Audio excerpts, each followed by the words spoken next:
হাসপাতালগুলোর কথা বললেন যে হাসপাতালটা সব জায়গাতে হাসপাতাল দরকার, এতে কোনো সন্দেহ নাই। আমার কোনো নাই পরামর্শ আমি নিজে করেছি, আপনাদেরও পরামর্শ দিই, সরকারের জন্য অপেক্ষা না করা।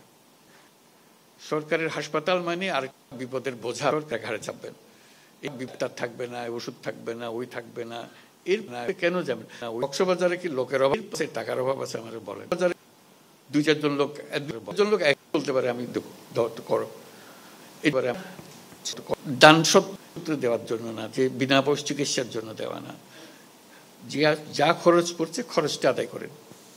খরচ করলে জিনিসটা চলবে, আপনার টাকা কাছে ফেরত চলে আসবে। যেহেতু আপনি যে বিনিয়োগটা করেছেন, বিনিয়োগের টাকা আস্তে আস্তে আপনি চলে আসবে, এটা বিনিয়োগ চলতে থাকবে। যেহেতু মানুষ পয়সা দিয়ে করে চিকিৎসাটা পায়, সরকারি চিকিৎসার সমস্যা হচ্ছে আপনি যেটা চাচ্ছেন সেটা পাচ্ছেন না, ডাক্তার নাই। আমাদের বহু হাসপাতাল ডাক্তার নেই।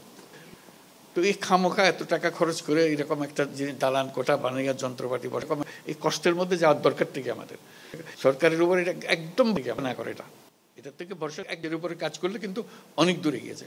আপনারা যদি আজকে এই মিটিংয়ে একজন দূরে যে আমি করব, আপনারা সবাই আমাদের সমর্থন দেন, আমি করবো, আমি দেখবো যে হয়ে যাবে। এটা জায়গার কোনো অভাব নাই, কাজে আপনারা জানেন কি জন্য করতে হবে না, কাকে করতে হবে। প্রত্যেকটা জিনিস, যত জিনিস প্রস্তাব করলেন, প্রত্যেকটা জিনিস নিজেদের উদ্যোগে হওয়া সম্ভব।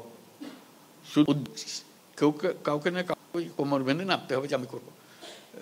কক্সবাজারের লোকের একটা বৈশিষ্ট্য হলো তারা মাথার ভিতরে একটা ঢুকলে এটা সৃষ্টি করা যায় না।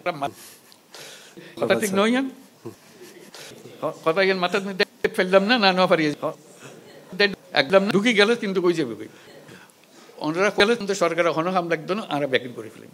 এই লবণের কথা হই না, আর ব্যবসায়ী ব্যবসার কথা সরকার হয়ে গিয়েছে, কি আছে আর একটা বুদ্ধি কম সরকার, কি আর বেশি বুঝি সরকার তো কোনোদিন লবণ এক সিপটা লবণ কোনোদিন ফয়দানো করে, আর তো গজ্জি আরা জানি লবণের কি হতার কথা বললাম না। ব্যাগিন মানুষ ভালা বোঝে যে নিযুক্ত গরণ করে, সরকার তো গরণ না করে হুকুমদের দেখালে দেখা যায় এটার কথা বোঝান বড় মুশকিল। নিজে করি ফুলে 2 আত্মরে গেলে বোধ ফুলে ফেলান যায়। এই চেষ্টা করেন দিল্লির কক্সবাজার এনে আজিয়া পর্যটন কেন্দ্র বললাম না, পর্যটনের কথা বারবার করার দরকার নেই। এবার বিরাট অর্থনৈতিক শক্তি এই কক্সবাজার, এই শ্রমিকেরা খেয়াল করে। একজনে বললো যে আমরা স্টারলিংক শুনছেন বোধহয় পত্রিকায়, যে একটা ইন্টারনেট ফেসিলিটি আমরা তৈরি করতেছি, যে ইন্টারনেট ফাস্ট, খুবই দ্রুত ইন্টারনেট, এই দ্রুতগতির এই কয়েকটার মধ্যে এসে যাবে।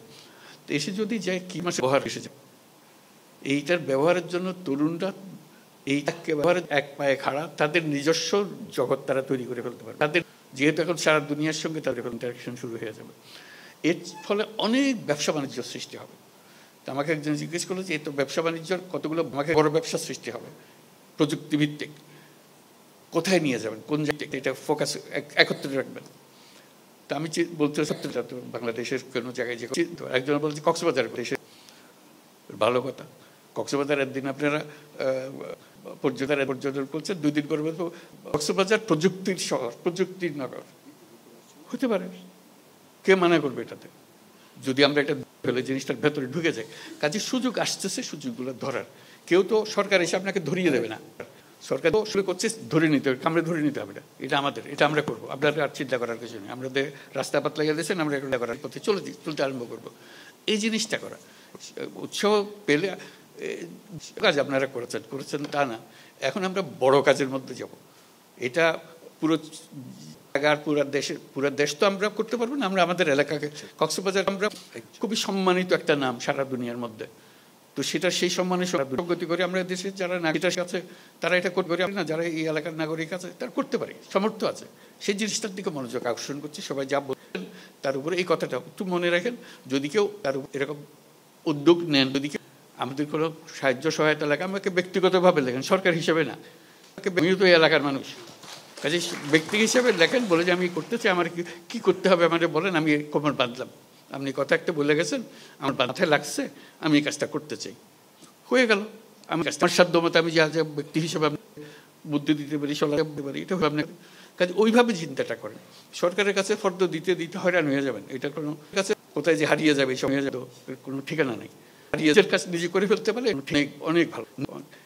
এই শক্ত সামর্থ্য কক্সবাজারে আছে। বললাম বাংলাদেশের বেশি শহরের এই শক্তি সামর্থ্য নাই, কক্সবাজারে আছে। এটা আপনারা একটু খেয়াল করেন। উৎসবের খুশি হবে নগদে বেশি, কারণ ঘন্টায় ঘন্টায় আছে গিফট জেতার সুযোগ।